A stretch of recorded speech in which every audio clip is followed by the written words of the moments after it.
Le groupe du Rassemblement démocratique et social européen, vous avez la parole. Merci Monsieur le Président, Mesdames, Messieurs les ministres, chers collègues. Ma question s'adresse à Madame la ministre de la Cohésion des territoires et des relations avec les collectivités territoriales. Chers collègues, des collectivités locales, mairies, communautés de communes, départements, sont en train de négocier des contrats d'assurance dommages et biens et responsabilité civile pour l'année 2022 et procèdent, comme à l'accoutumée, à des mises en concurrence. Or, cette année, des élus, notamment du Sud-Est et de l'Occitanie, sont confrontés à des situations inédites. Des compagnies d'assurance renommées, tenantes du risque ou non, refusent de candidater sur ces appels d'offres. La raison, nous la connaissons malheureusement, le risque climatique. Ces assureurs locaux ont ainsi pour mot d'ordre de se désengager des collectivités du bassin méditerranéen, du Sud, ayant subi les inondations dans les 10 dernières années, ou disposant de biens immobiliers considérés à grand risque, tels que des campings, des abattoirs ou des pépinières d'entreprises.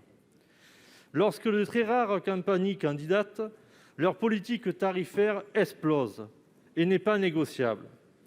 Pour une commune ardéchoise de 10 000 habitants, l'unique candidat assureur impose généreusement une augmentation de 180%.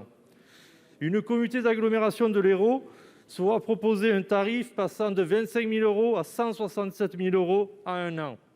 De la même manière, les franchises s'envolent, comprises entre 50 000 et 150 000 €.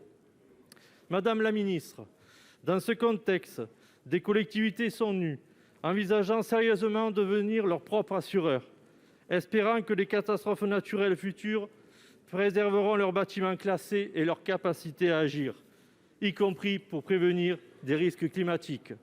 Madame la ministre, comment comptez-vous accompagner ces nombreuses collectivités à faire face à cet abandon silencieux des assurances face aux risques climatiques? Je vous remercie. Pour vous répondre, la parole est au secrétaire d'État auprès de la ministre de la Cohésion des territoires, en charge de la ruralité. Monsieur le ministre, la parole. Merci Président.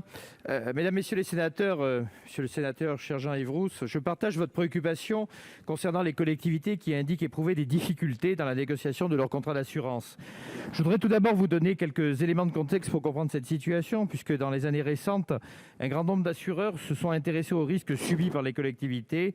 Il n'était pas rare qu'une dizaine d'entreprises répondent aux appels d'offres formulés par les collectivités. Il en découlait logiquement une pression à la baisse sur les tarifs des polices d'assurance. Depuis quelques années, les collectivités locales font face à une sinistralité qui est croissante. Je pense bien sûr aux incendies, mais également aux événements climatiques graves que vous citez, notamment dans les régions montagneuses ou encore aux sinistres sur les véhicules. L'augmentation du coût des risques assurables a donc conduit certains acteurs à se retirer du marché et parallèlement, les assureurs restants sur le marché ont augmenté leurs tarifs, par exemple en relevant les franchises. À terme, cette situation pourrait présenter un risque. Le premier et le plus important est celui que certaines collectivités renoncent tout simplement à souscrire une police d'assurance. Dans ce cas, le moindre événement imprévu pourrait leur causer des difficultés financières absolument insurmontables. Je précise que ce problème reste pour le moment très localisé. Cependant, même s'il n'y a pas d'alerte au niveau national, c'est un sujet de préoccupation que nous devons examiner de manière très précise. Je vous propose donc qu'avec le ministère de l'Économie et des Finances, nous regardions la situation afin d'identifier les leviers qui permettraient aux élus de s'assurer correctement. Pour esquisser une première piste, une partie de la réponse se trouve peut-être d'ailleurs dans le fait d'accompagner les collectivités dans leurs travaux de protection contre les risques.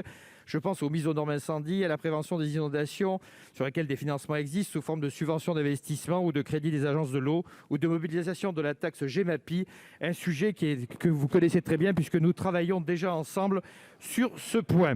En tout état de cause, nous reviendrons vers vous sur ce sujet qui est extrêmement important pour les collectivités.